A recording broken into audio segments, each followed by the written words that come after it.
Thank you so much, Ayush, for taking out time and connecting for this podcast.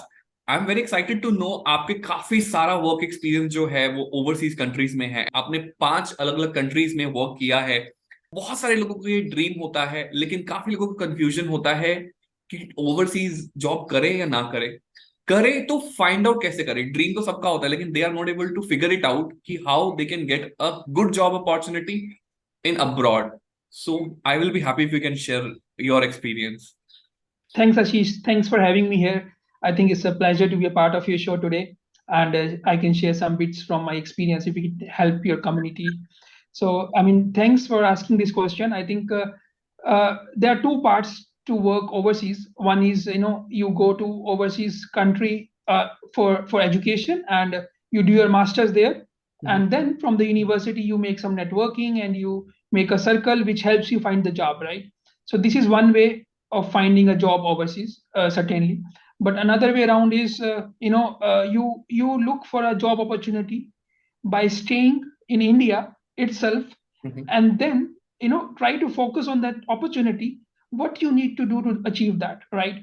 Because in your life, for example, I mean, even if you are based out of a particular state in India, and you are working in some one domain, you can be from software, you can be from automotive, you can be from manufacturing. So multiple areas you might be working while your career in India, and then you have a aspiration, or you have a kind of a you have an instinct that you want to work overseas. Now, to work overseas is not that easy, like you apply and you get a job offer, right? Because uh, post COVID, the countries have become very conservative, and they prefer their local candidate to get that job, right? And the job market is very tight and very volatile. Of course, the condition was not so tight before COVID, but that time also it was not so easy that you click and you reach in your desired country.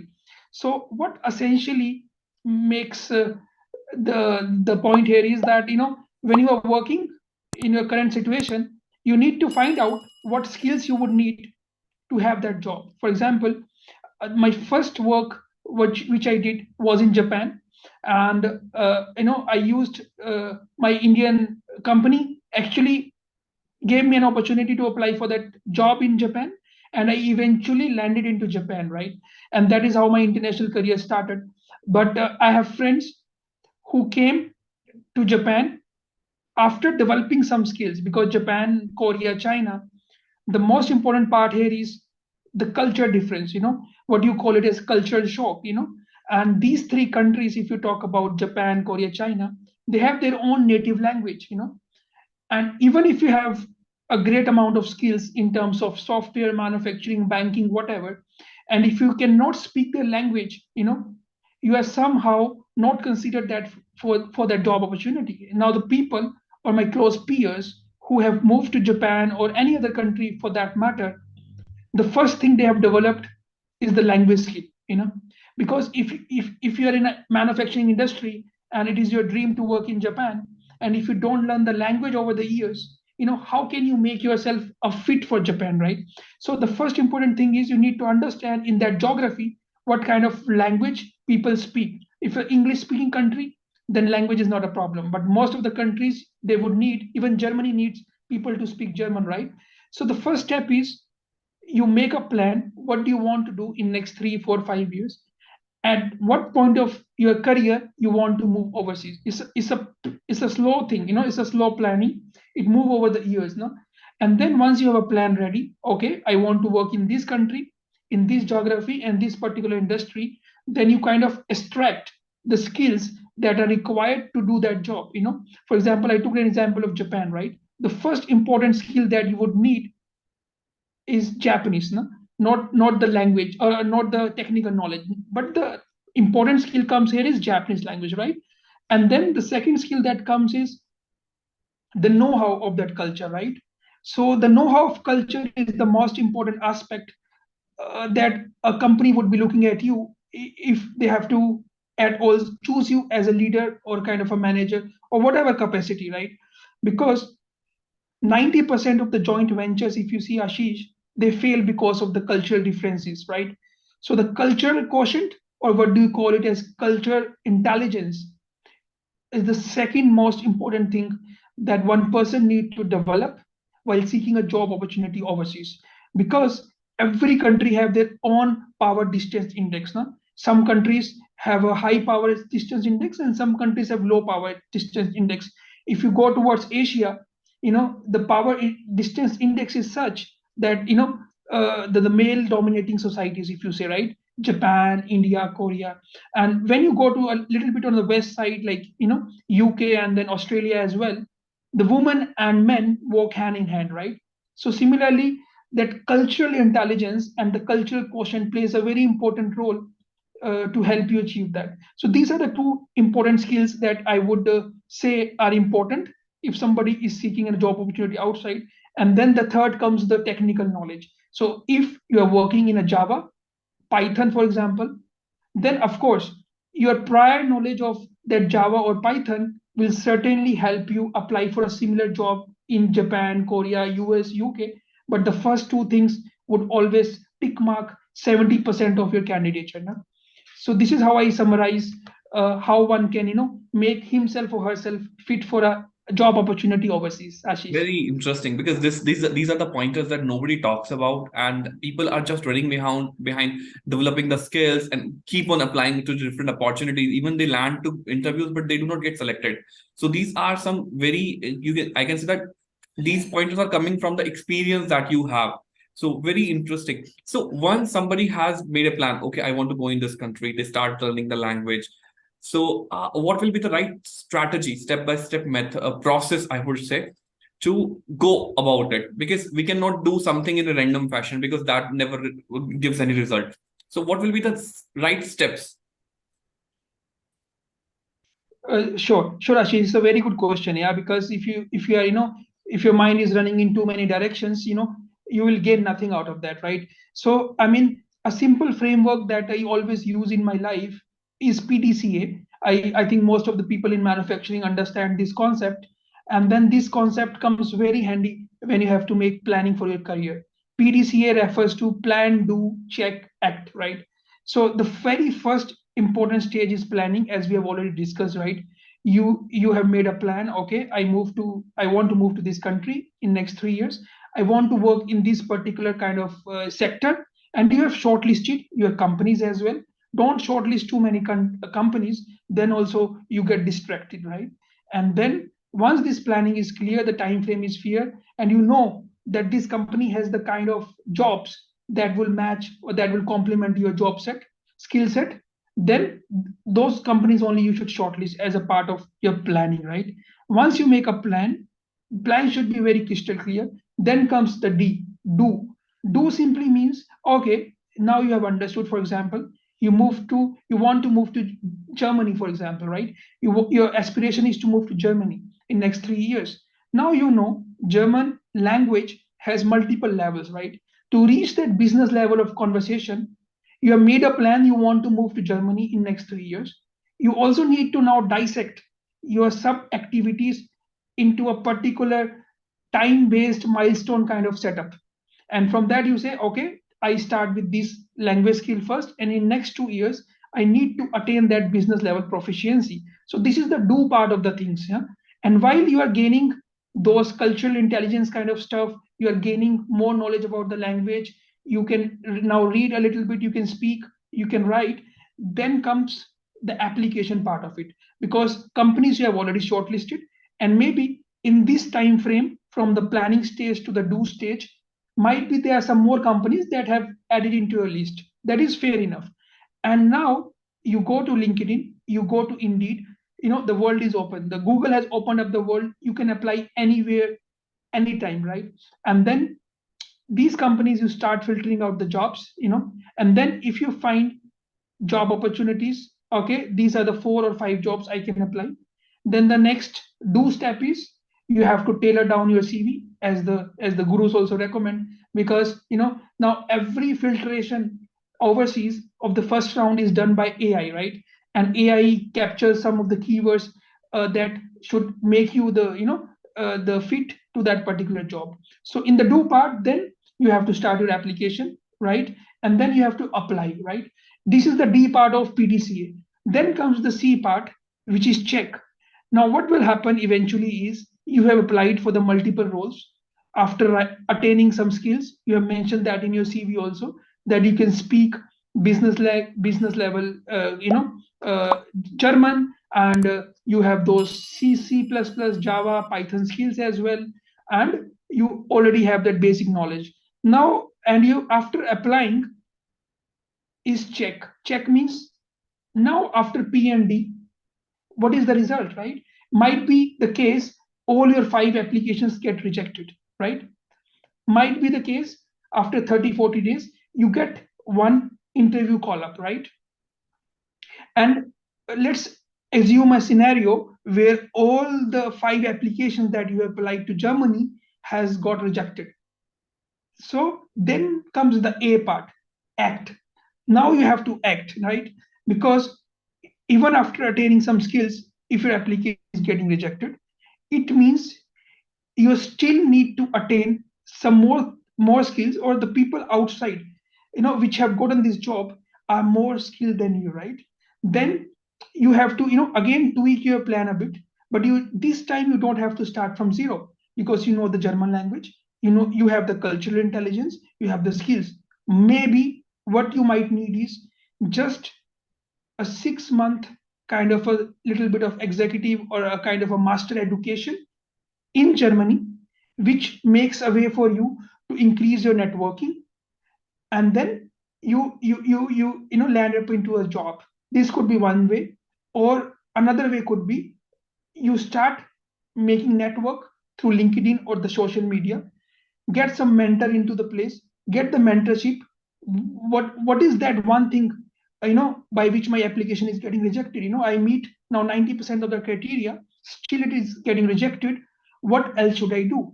And using that mentor, using that, your network, again you can land up in a job there, because I have seen people, the networking they have, the networking they build, that is the last bit sometimes required to get a job overseas, in spite of fulfilling that 90% of the requirement. So this PDCA framework is really helpful, when you have to design your career, or when you're looking for an opportunity overseas, Ashish. I would say these are the very important pointers that you have shared, Ayush, because getting a right mentor can give you maybe fast forward way to land your right opportunity, because you definitely are doing your best, you are trying to reach out to the right people, but you're not getting the reply. So maybe there is some gap that you cannot see, but because they have been there, they have seen that, they have traveled that path, so they can help you out the bridge, the gap, and you can get the opportunity very nicely. So very interesting, Ayush, this conversation, I'm really loving it. One question that is coming in my mind is, how definitely when you work abroad you make good amount of money as compared to when you work in India, but how it helps you overall to fast forward your career growth? If, because if sometimes I have seen people go abroad, they work for some time and they come back and they get good opportunities, sometimes they do not get good opportunities, all depends. So what is your take on it, like how it helps? Right. I mean, international career certainly helps, Ashish, and there is no downside of having an international career. And if I say the earning potential, or having a nice position when you come back to India after having an international career, are kind of a byproducts of having an international career. But there is much more to that. Of course, as you mentioned rightly, you gain a good, kind of a financial freedom, and you have a good reputation when you come back, and you can be considered for a senior role, right, after having an international stint. But I would like to touch upon the same point which I started from. The most important thing you gain out of an international career is that cultural sensitivity, right? Because if you're working in an MNC, and if you're leading a team of a multi diverse people, from the various nationalities, only difference that will make in a successful leader and as a failed leader is how you manage that cultural gap, the cultural sensitivity. And that you can only learn when you are working with them overseas, right? You cannot learn that from YouTube or Google by searching the videos, okay, how the Japanese culture is, how the Korean culture is, or how the German culture is. No? So this is one another important aspect that you gain out of that international career. And then that really helps you throughout your life, right? Also, it reminds me of a very a dialogue from Three Idiots. I think that will also go good with the Indian audience. I mean, most of us has seen this movie Three Idiots, right? And there is a dialogue for which is by, I think, what was the name? The Chatur Ramalingan, right? So Chatur Ramalingan says that 3 साल बाद दोबारा यहीं मिलेंगे and देखेंगे कौन ज्यादा successful है. So he's trying to say, he challenged his peers that who would have a bungalow in US, who would have a nice fancy car, more bank balance after 3 years, and he start running after that particular thing from the day he gets graduated from the university, right? And in the same movie, the message was very made very clear by Amir Khan, who plays the role of, I think, Rancho, by saying that uh, become capable, the success will run after you, right? And this was proven at the ending of the movie that Rancho, not running after an international job offer or not running after a consulting firm in US, instead he uses his knowledge to start something in Ladakh, in a mountainous area in India, where he encourages that green energy, utilization of waste material to produce energy, and he attracts all the nearby students and make a small school and small kingdom where he innovates, create new patents, and then eventually Chatur Ramlingan, in spite of having so much money in his bank balance, finally comes to Amir Khan for that one patent which is required to save his job. So the message here is that international career, of course, will help you a lot, but don't run after money or don't run after a fame or a fancy title, right? So what essentially you need to do is make it easy, make it attractive, make it obvious, and make it satisfying. Then I think you would have a good career. Yeah. Very interesting example. You have touched upon a very a nice example that everybody can relate to, and you explained it very nicely. So Ayush, the next question that I would like to ask you, because I know that you have worked in different industries. You started in India, you moved abroad in a different industry, and then you moved to different country with a different industry. So this is one of the biggest mental block, or you can say that the roadblock which stops people to change the industries. Because if I'm working in certain industry, I would have a network of the similar kind of people and I would feel comfortable in that industry. And I do not look out and I feel very hesitant about what would be my future in a different industry or whether I will get opportunities in that different industry or not. So what is your advice? Because you have been there, you have changed the industries couple of times.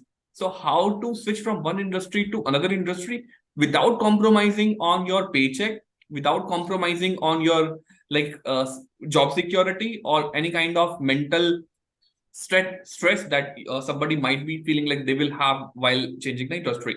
So your advice is much needed on it. It's a wonderful question, Ashish, and I think I can throw light on that also. Fantastic question again. So, I mean, when moving a sector, right, and moving a industry, as you have explained during my introduction. So, I started with construction machinery company, then I moved to an automotive company, then I moved to a aerospace company, then I moved to a housing equipment company, and now I'm working for a tier one, tier two manufacturing companies for the automotive parts. So I'll take one example and where these all these questions can be answered. And I was in Japan. I was working for an automotive company, very famous, a big company who produce Mercedes cars and Mercedes Benz and whatnot.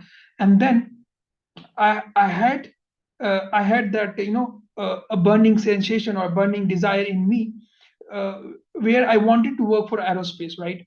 And as you mentioned, changing sector, right? So I had that desire to change sector. I wanted to understand how is it working for an aerospace company, and how different it is, what I can gain from this. And so now the challenge was how to change the sector, right? And then I did not listen to any advice from anybody, neither on Google nor from my seniors. The reason was that was a time, I think it was 2013, if I remember correctly. And most of my seniors used to say that it's impossible to change a sector after many years of working in the same industry, right? without graduating to that level. I didn't do any aerospace engineering after that, but my aim was clear. I want to work for an aerospace company. And immediately I checked what are the companies in Japan because I was working in Japan that time.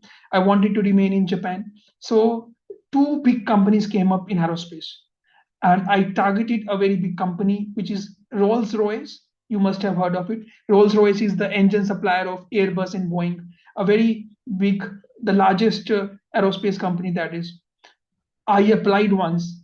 They rejected my CV within 24 hours, because aerospace is a different ball game. Because the safety of passengers in aerospace and the safety of passengers in automotive entirely different. Both the industries run with a different standards. For example, ISO 9000 IATF applies to automotive. AS standards apply to aerospace, and standards are much more stringent. And they strictly wanted somebody with aerospace experience or aerospace education, and I had neither of them. But that would have that would have made my friends saying true that it's difficult to change the sector, but I really wanted to change. So whatever you call it that time, maybe passion or adrenal desire or whatever you call it, I again applied for Rolls Royce. After 4 days, again my CV got rejected in 24 hours. One thing I immediately understood, that they are not even reading through your CV. They're just picking up the keyword. And in my CV, there is not even a single word that mentions aerospace. Not a single word. Because even if you have aerospace engineering or worked with aerospace company, at least you would have one word that would match aerospace, right? It was not matching. But I didn't give up. What I did at that point of time, in next 5 months, I put across 17 applications to the same company for multiple jobs, going to the same recruiter every time, same HR, going to the same process in consecutive 5 months. So you can imagine my previous 16 applications got rejected. 17th time when I applied, I got an interview call from Rolls Royce, and I was happy. But very soon my happiness turned into a kind of a scare, because the recruiter told me and said that you are kind of wasting our time, you know, every day from last 5 months. So this interview we have placed with you to tell you why don't you belong to why don't you belong to aerospace. So this interview is not for selection. This is for rejection, to tell you why this aerospace industry is different and why you are not a suitable fit to that industry. I said, fair enough. I'll consider it as a normal interview. I went for the interview, and rest was the history. I worked for Rolls Royce. Even they sent me for a SPAT assignment to UK, London, because of my performance in the first year. And eventually I changed the sector. So what essentially you need to do here is you need to back your skills. You should be very clear. You should have a very clear focus what exactly you want to switch. If at that point of time I would be thinking from automotive, I want to work for a semiconductor company, or I want to work for an e-commerce company like Amazon, or I want to become an AI expert Python, then I would be running into multiple thought process. So my mind was very clear the sector I wanted to change. So this is the first thing. Second is, whatever it takes to you know get into that sector, do that. For me, multiple applications, my passion worked. For some of you who are listening to this podcast, for some of you, some networking will work. Some advice from mentors will work. But stay focused, stay on the right path. Don't get dejected by the rejections of applications. So this is the second important aspect. And number three, even after putting up all the efforts which I have mentioned in last 5 minutes or so, even after making the networking, gaining the skills, even after continuously applying for that particular job, even after that also, if you don't get into that sector which you desire to change, the last thing you need to do is change change your way, change your path a bit. For example, in entrepreneurship also, you call it pivoting, right? When you think when the business model is not working, you pivot it, right? So one message I want to give to your audience, Ashish, here is that you spend a considerable time on the thing that you desire to. You put all your hard work into that, all your energy into that. But after a certain period of time, if you don't get into that, what you want, you should pivot. You should not spend your whole life just in that, for that one job. And once you pivot, again the process will be same. Again you have to put all your energy into that. Again you have to go through a PDCA cycle, and then you get what you desire. And on your second question, Ashish, which you mentioned, without compromising the your paycheck or whatever, I think what industry you are looking at to change sector, you also need to complement some skills. When I got into Rolls Royce, I cleared the interview because I know the basics of manufacturing. I know the basics of supply chain, which remains same, right? Of course, standards can be different, which you can learn over the time. So you have to give confidence to the company that the skills you have gained. And in this, when you're changing a sector, your soft skill play a very important role, right? If you have a strong negotiation skills, if you have a strong communication skills, you have a strong project management skills. These are the three skills which are transferable to any industry. So when you know that you want to change the sector, but you only have 5 or 6 or 10% of the knowledge what is mentioned in the job description, always emphasize on negotiation, project management, and communication, because there is no job in this world which doesn't require these three. And the moment you justify that you have these three skills in the interview, 80% of the job is done. Then 10% you already bring from your previous industry, and then 10% you give confidence to the company that you are ready to learn the new skills which is required for that industry. And this is how you kill that tiger. Otherwise, without this kind of planning, you would always be falling short of some points, and you will not be able to land up into a different job altogether.